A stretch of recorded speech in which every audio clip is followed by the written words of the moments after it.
ஒரு மாசம் முன்னாடி என்னோட டீம் மெம்பர் ஒருத்தர் என்கிட்ட வந்தாரு. "ஜலீஷ், என்னோட டெய்லி ஒர்க்னால நான் ரொம்ப ஸ்ட்ரெஸ்டோட இருக்கேன். என்னால ஒழுங்கா முடிக்க முடியல. நான் புரொடக்டிவா இல்லன்னு ஃபீல் பண்றேன்னு" அவரு கம்ப்ளைண்ட் பண்ணாரு.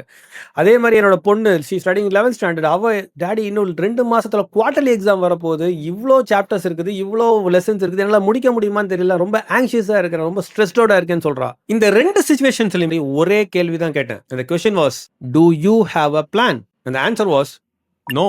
எந்த ஒரு விஷயத்தையும் பிளான் பண்ணாம பண்ணா இப்படித்தான். இந்த வீடியோ ரொம்ப ஃபன்னியா தெரியலாம், ஆனா it conveys a very powerful message. Plan your work. Planning உங்க ஒர்க் ரிலேட்டட் ஸ்ட்ரெஸோட டைரக்ட்லி லிங்க்ட். என்னோட டாட்டர் அந்த குவார்டர்லி எக்ஸாம்ல, ஐயோ டாடி எனக்கு ரொம்ப ஸ்ட்ரெஸ்டோட இருக்குன்னு வந்தாங்களா, அவங்க கூட உட்கார்ந்து ஸ்டடி பிளான் ஒன்று போட்டு விட்டேன். ஒரு 1 மந்த் பிளான் போட்டு முடிச்ச உடனே அவங்க என்ன சொன்னாங்கன்னா, டாடி ரொம்ப தேங்க்ஸ், இப்பதான் எனக்கு தெரியுது, இந்த பிளானை பார்த்த அப்புறம் தான் ஐ ஃபீல் லைக் கண்டிப்பா இது அச்சீவபிள், என்னால பண்ண முடியும். ஏன்னா நாளைக்கு என்ன படிக்க போறேன்னா ஒன்லி இந்த சாப்டர்ல இந்த ஃபர்ஸ்ட் பேஜ்ல இருந்து 10th பேஜ் வரைக்கும் தான் நான் படிக்க போறேன். அந்த அளவுக்கு எனக்கு கிளாரிட்டி இருக்கு டாடி.